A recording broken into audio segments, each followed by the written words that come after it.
Olá, queridos irmãos, querido IBBP, nós estamos aqui para mais uma aula da nossa EBD Online, nosso quinto momento de aprendizado a respeito do que é o discipulado. Eu sou o pastor Nicolas e nós vamos entrar agora no entendimento de mais alguns quesitos que o discipulado traz para nós, que a palavra de Deus traz para nós e que o autor Kate Phillips, no seu livro A Formação do Discípulo, também nos ajuda a entender, nos ajuda a compreender a respeito da formação do discípulo, a respeito do que é ser discipulado e do que é discipular. Por isso, vamos ter agora atenção, prepare o seu coração, deixe o Senhor também trazer esse ensinamento ao seu coração, pois a Igreja de Jesus, ela é chamada a discipular, a fazer discípulos e, principalmente, a ser discípulo de Jesus. Muito bem, queridos, hoje nós vamos falar, nessa quinta aula, como fazer discípulos. Como, então, nós precisamos fazer discípulos. O que nos ajuda a entender a prática do fazer discípulos. E, para começar, então, nós vamos pensar, criados para reproduzir. Nós já temos conversado um pouco sobre isso, mas queremos aprofundar nesse momento esse entendimento a respeito de sermos criados para a reprodução. Se você for perceber a criação de Deus, a natureza, se você for perceber como Deus executou a sua criação, você vai perceber que a multiplicação é algo constante, é uma marca de Deus na sua criação. Então, o homem se multiplica através de filhos, os animais se multiplicam, as plantas se multiplicam através das sementes. Você vai ver todo esse processo de multiplicação acontecendo no corpo humano, nas células.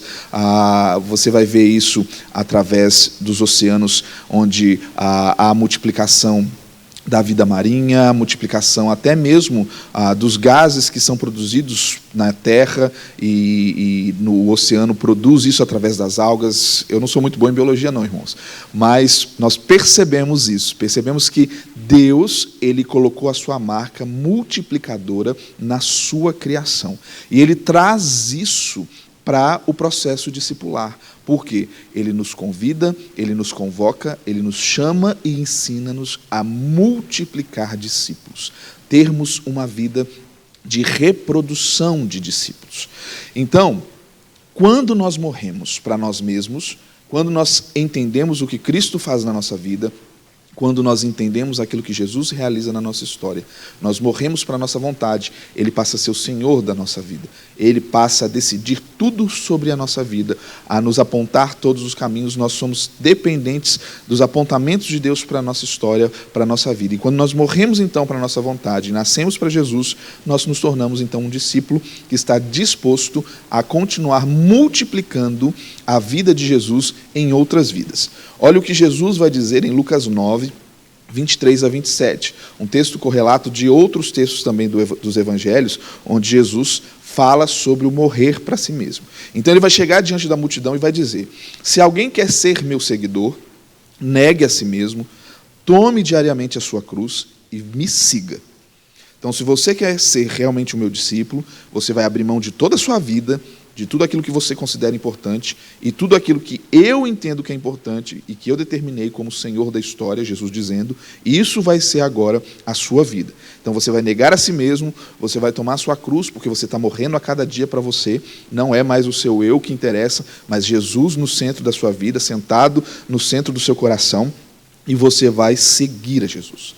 E aí ele continua dizendo no verso 24 de Lucas capítulo 9, se tentar se apegar à sua vida, você vai perder. Mas, se você abrir mão da sua vida por minha causa, pela causa de Jesus, pela causa do Evangelho, você vai salvar-se. Que vantagem há em ganhar o mundo inteiro, mas perder ou destruir a própria vida? Se alguém se envergonhar de mim e de minha mensagem, o Filho do Homem se envergonhará dele quando vier em sua glória e na glória do Pai e dos santos anjos. Então, se você se envergonhar de Jesus nessa vida, se você não estiver disposto a segui-lo, você não está ligado a Ele, você não entendeu o que significa ser discípulo. E Ele também, no dia do juízo, vai mostrar para você, olha, você não me honrou com a sua vida, você não procurou servir-me, você não procurou seguir-me, você não foi um servo fiel, então agora eu me envergonho de você também. E aí no verso 27 ele vai dizer: e eu lhes digo a verdade, alguns que aqui estão não morrerão antes de ver o reino de Deus. Ele dizendo aquilo à multidão, aos discípulos, ele deixa claro: vocês ainda vão ver aquilo que Deus vai fazer na cruz, a redenção do homem, o cumprimento da promessa, das profecias do Antigo Testamento, de que Deus restauraria o seu povo, uma aliança eterna, inquebrável, de uma vez por todas, no coração daquele que se dispõe a seguir a Jesus, através de um coração cheio de fé, dedicado às coisas do reino de Deus e ao poder do Evangelho. Muito bem, queridos, então, criados para essa reprodução, criados para moldar outras pessoas nesse processo, e é interessante que Paulo vai dizer lá em 1 Timóteo 4,12, que Timóteo deveria ser exemplo, né, para aqueles que ele ministrava, exemplo na fé, na pureza, no amor, na palavra, no procedimento, e ali a palavra utilizada por Paulo é realmente um molde, ele deveria ser um molde onde reproduziria outros exemplos a outros discípulos. Então ele se tornaria um molde, ele se tornaria um formador de outros discípulos. E os discípulos, então, são criados para esse processo de reprodução. O próprio Jesus vai dizer que a semente precisa cair na terra e morrer para dar fruto. Um processo biológico, um processo que nós sabemos, estudamos isso quando crianças, sabemos que as sementes precisam morrer na terra para que possam germinar e dar frutos. E Jesus fala isso também: se nós queremos dar frutos de vida, nós precisamos morrer para nós mesmos. João 15,5, se alguém permanecer em mim e eu nele, esse dá muito fruto. Por quê? Porque morremos para nós, nascemos para Cristo, vivemos para a sua glória e obedecemos a Ele, testemunhando do Evangelho e discipulando pessoas. Então não há chamado mais alto, comissão mais clara do que a ordem de reproduzir em outros o caráter que o Espírito de Deus nos dá, gera em nós. Então nós vamos reproduzir isso. Ninguém é um tanque onde represa a água, represa aquilo que Deus dá. Não, nós precisamos ser um rio a jorrar. Fluirão rios do nosso interior, o Espírito Santo nos conduzindo, nos dando a oportunidade de derramar na vida dos outros, daqueles que estão perto, aquilo que Ele mesmo tem nos dado. Então nós somos um rio caudaloso, né, um rio forte que jorra. Isso é que Jesus diz: não somos uma represa retendo, mas deixando fluir aquilo que Deus tem nos dado. Então Cristo espera que cada cristão produza fruto espiritual. 1 Tessalonicenses 2, 19 e 20, Paulo vai dizer algo muito interessante. Pois quem é a nossa esperança? Qual é a nossa alegria, a nossa coroa? No que nós temos nos gloriado perante o Senhor Jesus na sua vinda? Então Paulo vai dizer àquela igreja: olha, o que vocês acham que é a nossa coroa, a nossa recompensa, a nossa glória, aquilo que nós estamos fazendo, esperando a volta de Jesus, aquilo que Ele nos dimensionou a fazer, que Ele nos comissionou a fazer, o que vocês acham que é? E aí ele vai dizer: não é de fato vocês? Vocês são a nossa glória, vocês são a nossa alegria. Paulo vai dizer para aquela igreja. Ver vocês andando no Evangelho, ver vocês em maturidade, essa é a nossa alegria. É nisso que nós nos contentamos. É nisso que está a nossa esperança. Em reproduzir o amor de Cristo na vida de vocês, a ponto que vocês também reproduzam. E esse processo aconteça como filhos espirituais sendo nutridos, crescendo, amadurecendo. Não só filhos sendo gerados e deixados a ermo no mundo. Não.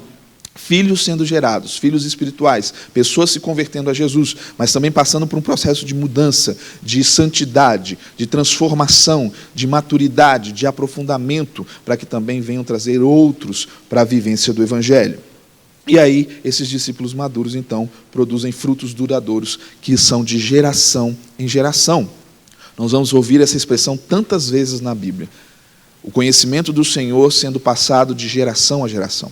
Foi isso que Deus instituiu ao primeiro casal: vocês vão multiplicar. E o que vocês vão multiplicar? Filhos apenas? Não, vocês vão multiplicar a minha glória, aquilo que eu dei a vocês, imagem e semelhança dada a vocês. Agora vocês vão passar isso para os seus filhos, e de geração em geração, esses filhos sendo discipulados, sendo criados dentro dos padrões de Deus, sendo criados como servos do Senhor Altíssimo, eles vão reproduzindo isso de geração em geração, e o conhecimento do Senhor vai se espalhando por toda a terra.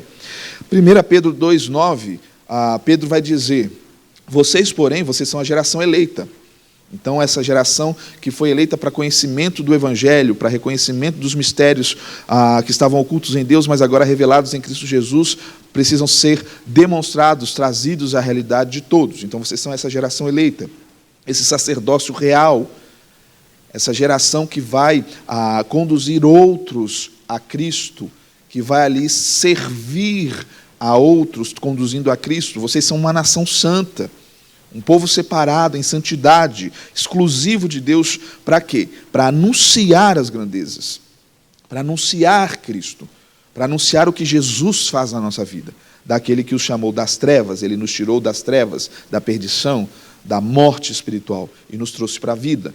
Então Deus nos traz para Ele, para que nós possamos ir por Ele. Ele nos traz, nos convoca, nos chama, nos abençoa para ir, testemunhar e fazer novos discípulos. Salmo 78:4 diz: não os esconderemos dos nossos filhos. Nós não vamos deixar de contar nada do que o Senhor tem feito aos nossos filhos. Nós contaremos à próxima geração os louváveis feitos do Senhor, o seu poder e as maravilhas que fez. Então o salmista está indicando aqui, nós não vamos nos calar, nós vamos fazer dos nossos filhos discípulos, e de geração em geração, como povo escolhido do Senhor, nós vamos passar aquilo que Deus tem feito. E aí cabe aqui uma colocação, queridos, é necessário pararmos para refletir, nesse tempo, como temos passado para a nova geração os louváveis feitos do Senhor.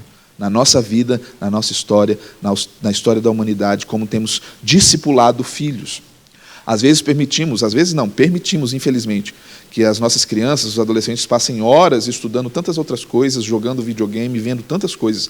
E na hora do ensino bíblico, gastamos 15 minutos, 20 minutos, lemos um versículo, não temos paciência para ensinar, para levar as crianças a decorar os versículos, né, para assimilarem as verdades bíblicas, deixar que essas verdades façam parte do seu coração, do seu entendimento e da sua vida, e vamos deixando aí essas crianças, essa geração crescer tão longe de Deus. E às vezes até terceirizando isso para a igreja. Não, lá no domingo vai aprender e já está bom. Não, é preciso investimento diário de tempo, de conteúdo bíblico, de entendimento da verdade do Evangelho, de ministração do Espírito Santo na vida das crianças e dos adolescentes, para que eles cresçam compreendendo que eles também precisam reproduzir discípulos e aí sim entenderem o sentido da vida. Porque essa geração está perdida porque se perdeu do sentido da vida, que é Cristo Jesus e a sua ordem de fazer discípulos. Salmo 102:12. Tu, porém, Senhor, no trono reinarás para sempre. O teu nome será lembrado de geração em geração. Pais espirituais cuidando de filhos espirituais, pais gerando o conteúdo bíblico, a verdade do Evangelho, aquilo que é a palavra de Deus, a lâmpada que nos guia, que nos faz ver o caminho certo a andar. Então, contando isso de geração em geração, vamos assim cumprindo o ID de Jesus.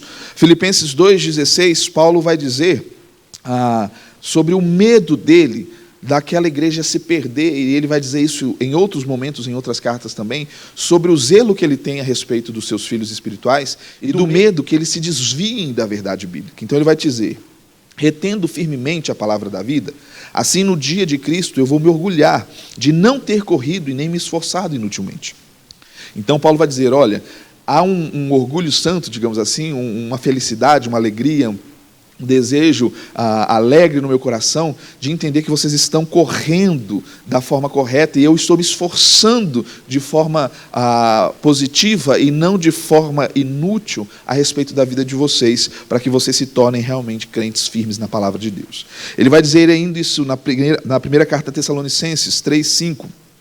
Não suportando mais, ele ficou na agonia tal que ele não suportou mais, e ele envia o seu discípulo Timóteo para saber a respeito da fé daquela igreja, da fé que eles tinham, a fim de que o tentador não os seduzisse, tornando inútil o esforço de Paulo. Então ele vai enviar Timóteo para fortalecer aquela igreja, porque ele sabia que o tentador viria sobre o coração daqueles para tentar afanar, tirá-los da verdade bíblica, do contexto do Evangelho, tentando tirá-los desse processo de formação espiritual. A Gálatas, ele vai escrever no capítulo 4, verso 11, e é interessante que ele vai tecer na carta de Gálatas toda uma exposição a respeito da tentativa dos próprios Gálatas retrocederem a respeito do Evangelho, voltarem a cumprir cerimônias, voltarem a fazer sacrifícios, se submeter a um jugo da lei novamente. E ele começa a dizer, olha, peraí, não é isso, Deus derramou graça em Cristo Jesus por nós. E aí ele vai dizer a partir do verso 8 do capítulo 4. Antes de vocês conhecerem a Deus, vocês eram escravos de supostos deuses, que na verdade nem existem. Agora que conhecem a Deus, ou melhor, agora que Deus os conhece, por que vocês desejam voltar atrás e tornar-se novamente escravos dos frágeis e inúteis princípios básicos desse mundo? Vocês insistem em guardar certos dias, meses, estações, anos. Temo por vocês. Há um temor no meu coração por vocês, Gálatas. O que está acontecendo? Talvez meu árduo trabalho em seu favor tenha sido inútil. Então, Paulo está dizendo, eu preguei, eu falei, agora estamos debaixo da graça, não temos mais que nos manter sob qualquer jugo que esse mundo nos ofereça. Por que vocês estão querendo retroceder e voltar? Não, vamos caminhar, amadurecer, continuar no processo de crescimento, de discipulado, de entendimento, de se tornar alunos do Mestre Jesus de forma completa, genuína, profunda. Muito bem, então, queridos, criados então para reproduzir, Paulo, ele não vai sugerir que as suas viagens foram inúteis, mas ele vai fortalecer o entendimento daqueles que eles precisam caminhar para frente e não retroceder. Ou a pessoa morre para si, acaba com os rudimentos desse mundo e começa a se reproduzir, ou ela não entendeu o que é seguir a Jesus. João 15,16, volto sempre nesse texto, porque é um texto muito interessante e muito vívido para esse tema. Eu os escolhi para irem darem fruto. Jesus nos chamou para ir dar fruto. E fruto que permaneça. Qual fruto que permanece, irmãos? O evangelho pregado, crido, aceito, e as pessoas vivendo agora uma nova vida para toda a eternidade. Então, esse fruto que permanece, a fim de que o Pai lhes conceda o que pedirem em meu nome. Então, não é para fazer, discipular, trazer pessoas para a verdade bíblica e depois pedir para Deus te dar coisas que vão atender os seus desejos carnais. Não é isso. Cada vez que você se aprofunda no desejo de cumprir o ID de Jesus, aquilo que você pedir a Cristo, Ele vai dar dentro do plano dele e na sua vida e no seu desejo de cumprir esse ID e dar fruto e fruto que permaneça. Somente os mal informados ou imaturos, queridos, estão de tal modo preocupados com as boas obras e não têm tempo de nutrir filhos espirituais e de reproduzir discípulos.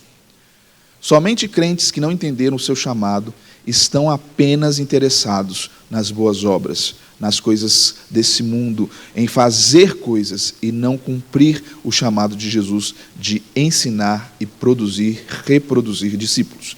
Nenhum cristão maduro se contenta com esterilidade espiritual.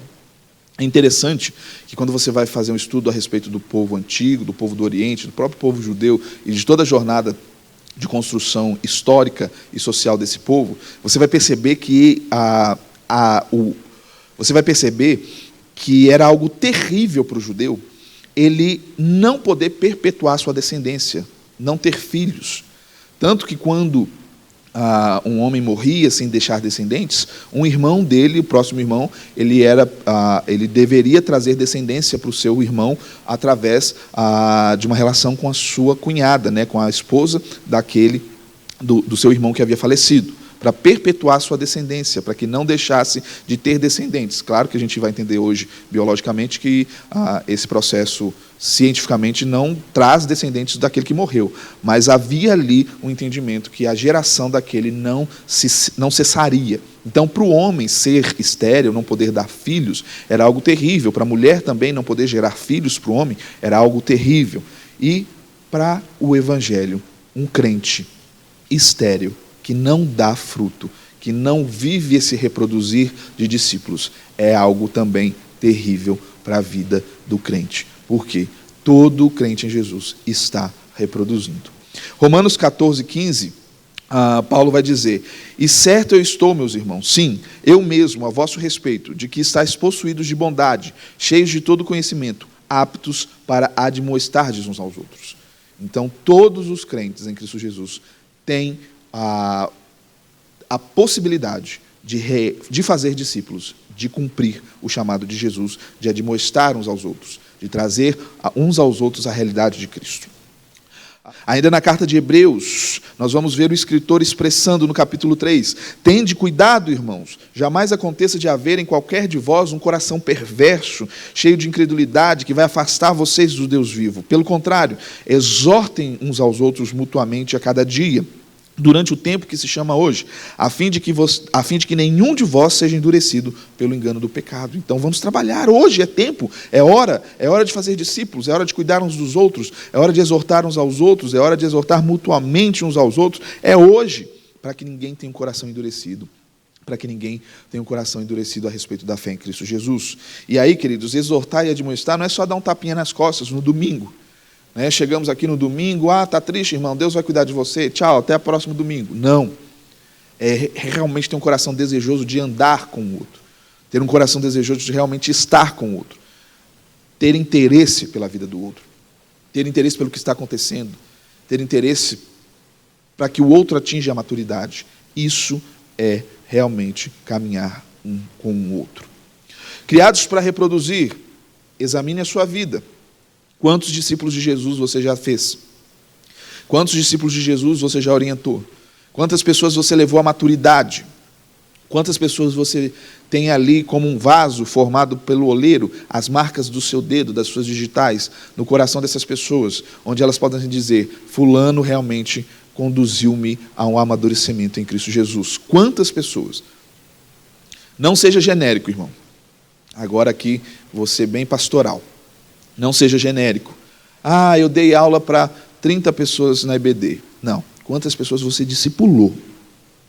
Quantas pessoas você chorou junto, você orou junto, você sorriu junto, você pagou um preço junto, você andou, você sofreu, você ficou bravo porque não queria saber a respeito das coisas do Senhor? Quantas pessoas você realmente tem na sua vida a possibilidade de dizer: eu caminhei, eu ajudei, eu discipulei?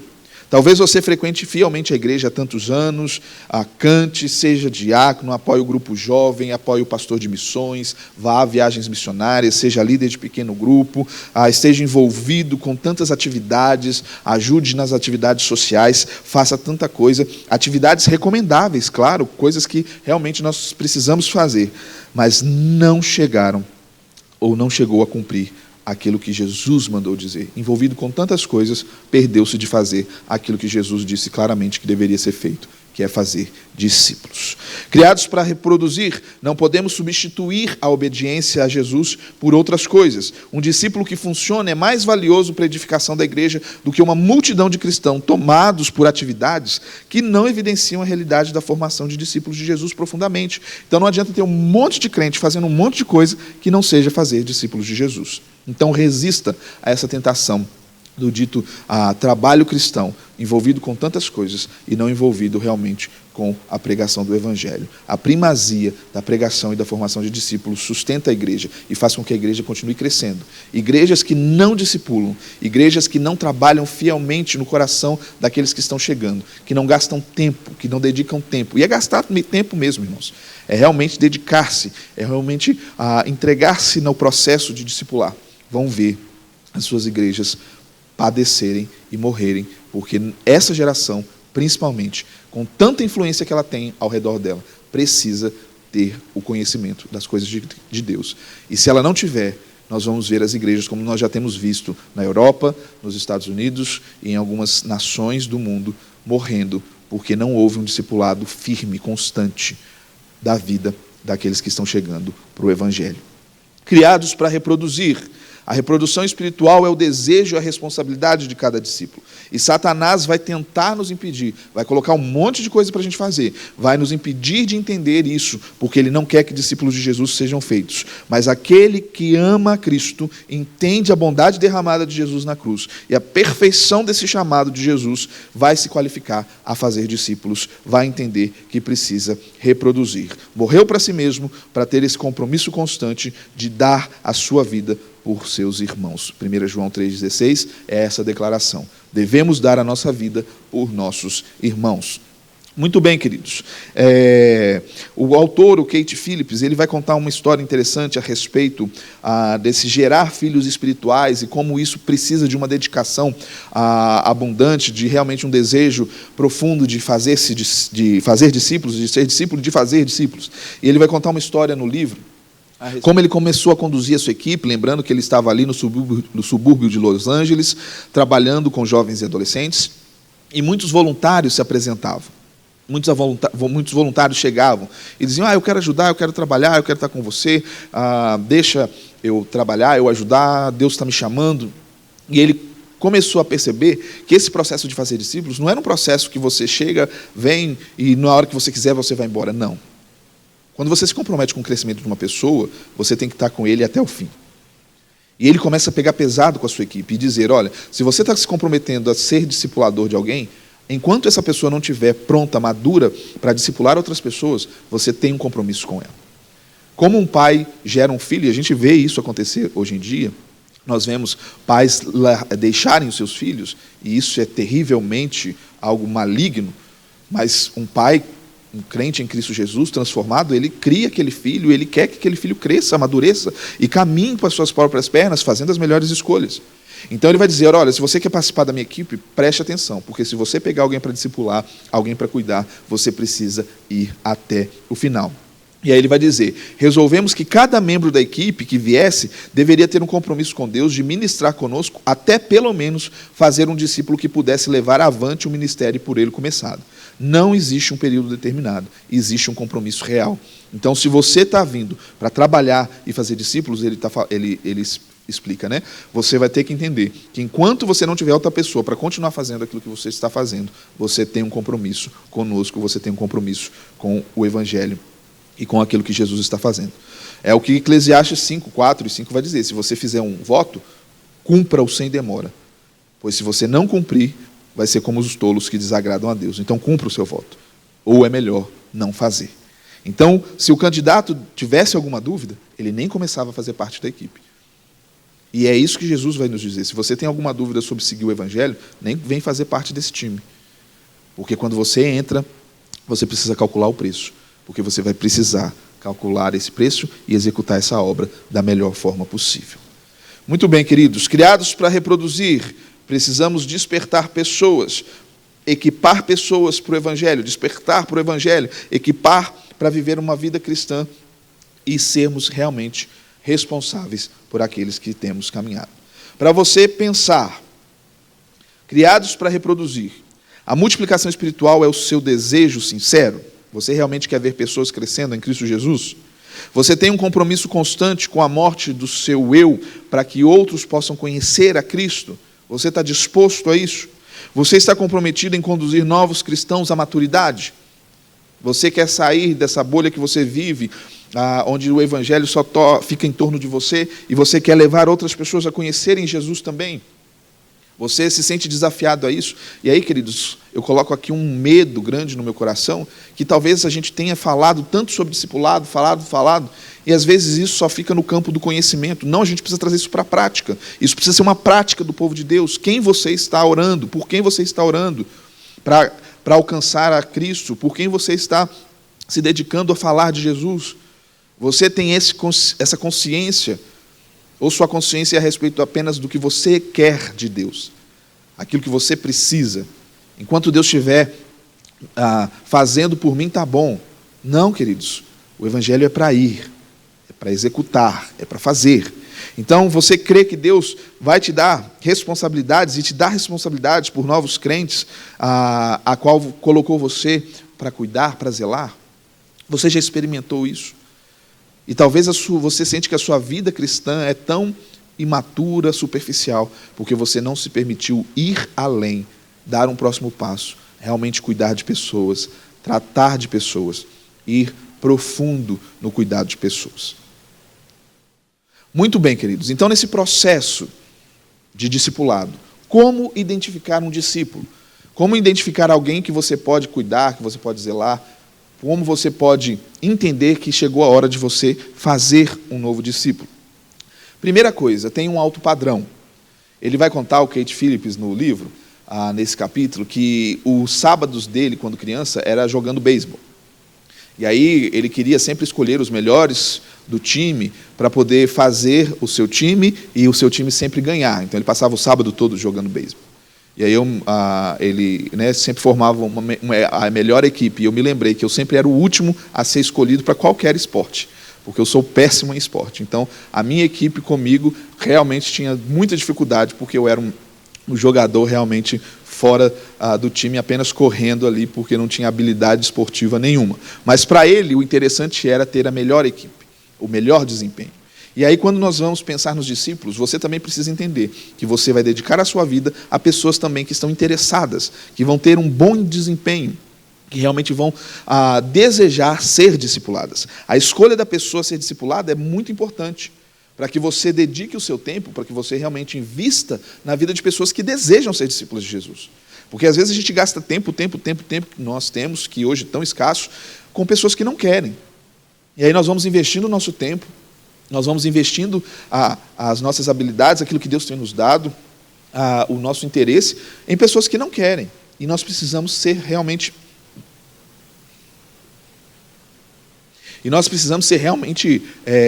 práticos nesse processo.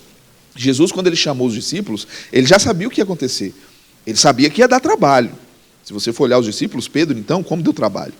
Mas ele sabia que daria fruto aquilo que ele estaria fazendo, porque havia dedicação. Aqueles discípulos estavam dispostos a abandonar tudo. E aí, como então você entende que um discípulo está realmente interessado, um novo cristão, né, uma pessoa que quer conhecer Jesus, está realmente potencializada para se tornar um discípulo de Jesus? Primeiro, essa pessoa quer conhecer Jesus, ela quer conhecer as coisas de Deus, ela tem fome de Deus, ela quer conhecer Cristo, o poder da sua ressurreição, ela quer participar dos seus sofrimentos, ela quer tornar-se como Ele em sua morte. Filipenses 3:10, essa pessoa está interessada intimamente em Deus. Não é uma pessoa desinteressada, não é uma pessoa largada das coisas do Senhor, não. Ela quer compreender, quer conhecer, quer saber quem é o Senhor. Ela tem fome, ela tem sede, ela quer saber das coisas. É tão interessante, queridos, quando nós estamos cuidando de uma pessoa assim, como isso traz para nós também, como cristãos, um desejo profundo de ajudar, porque a pessoa está ali faminta pelas coisas de Deus. A segunda coisa, para pensar sobre esse potencial do discípulo, ele precisa estar disponível. Então, se você quer discipular alguém, essa pessoa precisa estar disponível. Agora, se ela tem tantas coisas para fazer, eu não posso nesse dia, eu não posso naquele, eu não posso nessa hora, para mim não dá, eu tenho que jogar bola nesse dia, eu tenho que descansar, eu tenho que ver televisão, eu tenho que levar não sei o quê, eu tenho que pegar. Se essa pessoa não tem disponibilidade, como que ela vai executar? Como que ela vai poder aprender, estudar, se aprofundar nas coisas de Deus? Então, ela precisa demonstrar a importância. Isso é importante para mim. Então eu vou abrir mão de um monte de coisa para que essa agenda de discipulado aconteça na minha vida. Então eu vou deixar outras coisas, eu vou reservar tempo, eu vou me tornar disponível para que esse processo aconteça. Então você tem que observar isso na pessoa que você quer discipular, porque talvez ela não tenha tempo para isso e talvez ela não está realmente interessada em ser discipulada. O discípulo também, ele é em potencial submisso, ele está disposto a se submeter aos ensinos. Então ele está disposto a entender o que a palavra de Deus diz, ele tem um coração quebrantado e contrito, Salmo 51:17, ele permite-se ministrar, ele permite-se ser abordado nas suas falhas, ele permite-se ser, então, realmente ali capacitado por o seu discipulador, ele realmente se coloca em submissão e ele entende que essa submissão é realmente uma autoridade espiritual sobre a sua vida, para corrigir, para realmente reordenar as coisas, para ser usado por Deus para que a maturidade aconteça na vida daquele que está sendo ali, então, discipulado. Então, observe isso, porque às vezes você vai pegar uma pessoa e essa pessoa não está disposta a se submeter à palavra de Deus. Ela reclama de tudo, ela não acha que é assim, ela tem suas próprias opiniões, ela tem suas próprias convicções e ela não está disposta a abrir mão disso, então ela não está disposta a ser discípulo. O discípulo também é potencialmente fiel. Ele quer realmente entregar sua vida em fidelidade a Deus. Ele é coerente na sua consagração a Deus, nas responsabilidades que ele vai ter, na rotina, no amor a Deus. Então ele vai valorizar essa fidelidade ao Senhor, ele vai ter esse ingrediente chave, né, que Paulo trouxe para Timóteo. Timóteo, ensine a homens fiéis. Passa para homens fiéis, que também vão passar para outros. Então nós temos que observar isso. Essa pessoa realmente tem interesse em ser fiel às coisas de Deus? Realmente a transformação no seu coração é genuína, realmente há um interesse profundo. de caminhar com o Senhor e ele deseja também fazer discípulos. Ele vai entrar nesse processo não apenas para receber, mas para dar também. Ele vai entender que quando estiver maduro, vai ser o tempo também de fazer discípulos, de glorificar a Deus, produzindo novas vidas. Por isso, o Kate Phillips vai dizer no livro, não tenha receio de ter um alto padrão, para que você realmente execute, você realmente dedique tempo, e esse tempo seja realmente um tempo de produção de frutos na vida das pessoas. Ore com persistência. Jesus orou antes de escolher seus discípulos. E depois de passar uma noite orando, ele foi então convocar aqueles que andariam com ele. Então ore, né? O Senhor, 1 Samuel 16, vai contar como ele trouxe Davi, como ele ungiu Davi. E ele vai dizer para Samuel, Samuel, olha, eu não vejo como vocês veem um homem. Vocês veem a aparência, e eu não considero aparência, nem altura, nem beleza. Eu vejo o coração. Então, ore ao Senhor, porque Ele vê o coração, para que Ele traga pessoas realmente interessadas e comprometidas a viver e se tornarem discípulos. João 6,44, Jesus vai dizer, olha, ninguém pode vir a mim, se o Pai que me enviou não o atrair, e eu o ressuscitarei no último dia. Então, o Senhor, Ele sabe aqueles a quem Ele atrai, para que se tornem discípulos de Jesus. Por isso precisamos orar, uma vida de oração, pedindo que o Senhor nos use onde nós estamos. Talvez no seu trabalho ali, como que Deus pode capacitar você a entender quem no seu trabalho é uma pessoa que Ele quer atrair para si, que Ele quer trazer transformação, que Ele quer trazer para Jesus Cristo. A escolha de um discípulo, então, exige oração persistente. Precisamos, então, orar. Outra coisa, escolha com cuidado. É interessante que Jesus ele não discipulou a multidão. Ele escolheu alguns homens para caminhar com Ele. Gaste, execute, exerça, traga o seu tempo realmente como algo precioso. Então traga pessoas, 1, 2, 3. Não ache que você vai fazer no atacado. Né? Uma das grandes crises da educação foi quando, no processo de formação industrial, esse crescimento, nós começamos a executar o processo de educação no atacado. E abrimos mão da caminhada personalizada. E aí nós vemos como isso fragilizou a sociedade. Então não pense no atacado, pense em cada um. E aí Lucas 8, 38 e 39, alguns que quiseram estar com Jesus, ele recebeu, mas alguns ele não recebeu. Até porque ele sabia a situação do coração. Foi o que ele fez com o jovem rico.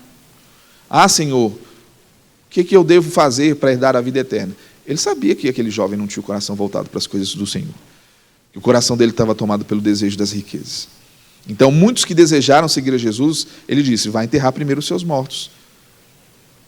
Né? Ele chegava, Jesus, deixa eu primeiro enterrar meu pai e minha mãe. Pode ir, faz o que você tem que fazer, porque a sua prioridade não é comigo. Então, aqueles que tinham realmente o coração voltado para a prioridade do Evangelho, receberam a atenção de Jesus. Então, escolha com muito cuidado, para que esse processo realmente de solidificar a vida cristã aconteça realmente de forma excelente. Entenda que nessa escolha com cuidado, você é um exemplo encorajador.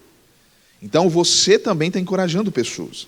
Então, compartilhe aquilo que você tem na sua vida, aquilo que Cristo tem feito na sua vida, com esse novo discípulo. Traga para ele as verdades que você tem vivenciado, esteja disponível para responder as perguntas dele, dê a ele responsabilidade de executar tarefas, aplique ações práticas no dia a dia, de leitura bíblica, de oração, de decorar versículos, de estudo, de leitura de livros que vão auxiliar na construção do processo espiritual.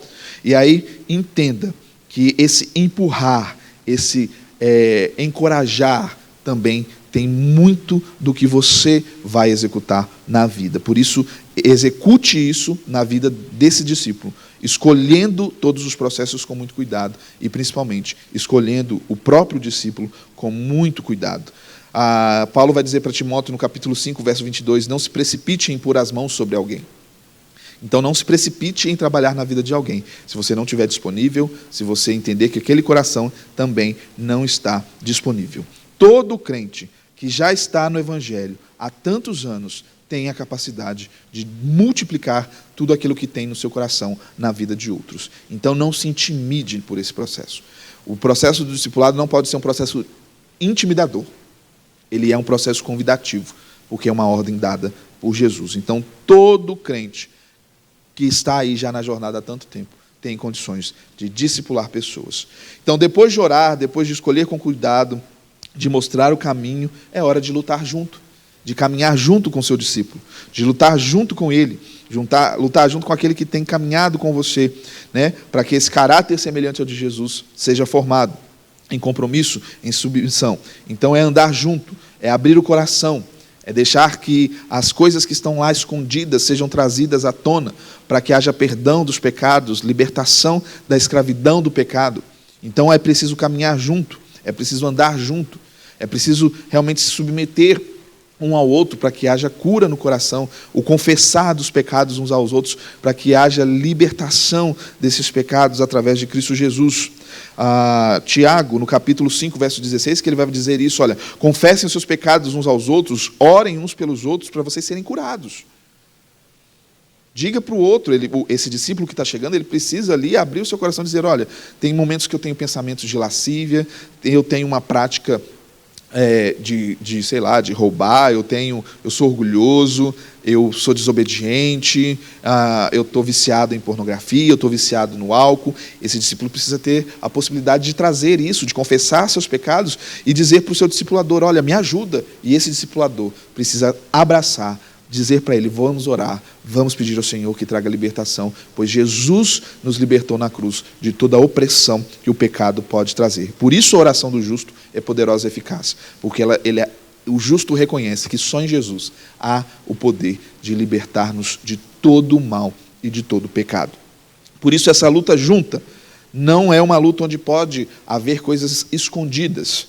Tudo tem que ser trazido à luz de Cristo, né? Então deixe esse que está crescendo, essa criança espiritual, se libertar daquilo que está ali no seu coração, falar para que ele se torne um adulto maduro, sem nada que o oprima, sem nada escondido e sem nenhuma acusação de Satanás contra a sua vida. Muitos pensam que podem ganhar a batalha sozinhos, queridos, mas o discipulado não é uma caminhada solitária. Na verdade, a vida cristã não é uma caminhada solitária. Não tem como ser crente e caminhar sozinho. Você precisa da igreja, da vivência discipular, de uns aos outros, da comunidade de Jesus, para entender o que significa o corpo de Jesus e a vida na igreja de Jesus. Então, essa prestação de contas, esse encorajamento regular, essa oração, acontece na vida do discipulado, na vida discipular. Essa disciplina que é estabelecida no processo do discipulado, em ser corrigido, em ser consertado, em ser readequado. Muito bem, 2 Tessalonicenses 3, de 6 a 7, vai dizer, e agora, irmãos, nós lhe damos a seguinte ordem em nome de nosso Senhor Jesus. Mantenham-se afastados de todos os irmãos que vivam ociosamente e não seguem a tradição que receberam de nós. Então, olha, muito cuidado com aqueles que vêm influenciar vocês da forma errada. E verso 7, pois vocês sabem que devem seguir nosso exemplo. Então, sigam o que eu estou dizendo, Paulo está falando. Não ficamos ociosos por aí quando estivemos com vocês, nem nos alimentamos à custa dos outros. Então, preste atenção no que a gente está fazendo. Nós trabalhamos arduamente dia e noite, a fim de não sermos um peso para nenhum de vocês. Então, toma cuidado. Faça aí ele está dizendo para aqueles novos crentes, né? Cuidado para quem vocês estão olhando. Olhe para mim. Não olhe para aqueles que têm uma vida desregulada. Caminhem comigo, lute comigo, vamos andar comigo. Para nós verificarmos, então, como está a sua vida como discipulador. Você tem aí, dentro da possibilidade de escolher um discípulo, nessa escolha, você estabelece um padrão para o seu discípulo, ele deseja conhecer mais a Deus, ele está disponível, ele está submisso, ele é fiel, ele deseja fazer discípulos também. Você ora com persistência, né, para saber quem é que Deus vai lhe enviar para cuidar. Né? Você escolhe essa pessoa com cuidado, você explica o que significa ter um relacionamento discipulador, você comunica o que é realmente ser discípulo para essa pessoa, e aí você permite que ele decida se ele quer ou não. Fatores para nós pensarmos, para nós entendermos na jornada de fazer discípulos, se realmente estamos cumprindo esse ID de Jesus. Queridos, é um material muito denso, muito profundo, que às vezes o pouco tempo não nos deixa aprofundar mais, mas sabemos que Jesus está nos chamando para fazer discípulos. Faça discípulos. Faça discípulos onde você está plantado. Participe dos pequenos grupos do IBBP nas casas. Participe das ações da igreja. Seja você um evangelista onde você estiver, um discipulador da sua casa. Seja você um agente de Jesus aonde Ele te enviar. Não deixe só esse discurso tão bonito, essas palavras, a profundidade da palavra de Deus ficar na superfície. Deixe ela fazer morada no seu coração, para que você possa realmente executar aquilo que Deus tem lhe chamado a fazer. Vamos orar? Pai, nós colocamos diante do Senhor o nosso coração. Discipula-nos, Senhor, ensina-nos, para que possamos também ensinar a outros. Todo crente é um discípulo e está discipulando alguém. Está levando outros ao conhecimento da causa do Evangelho, ao pertencimento do reino de Deus, em Cristo Jesus. Nos ajude a compreender isso. É a oração que fazemos, clamando ao Senhor. Usa a tua igreja. Em nome de Jesus. Amém. Que Deus te abençoe. Voltamos no próximo domingo com a nossa 6ª aula.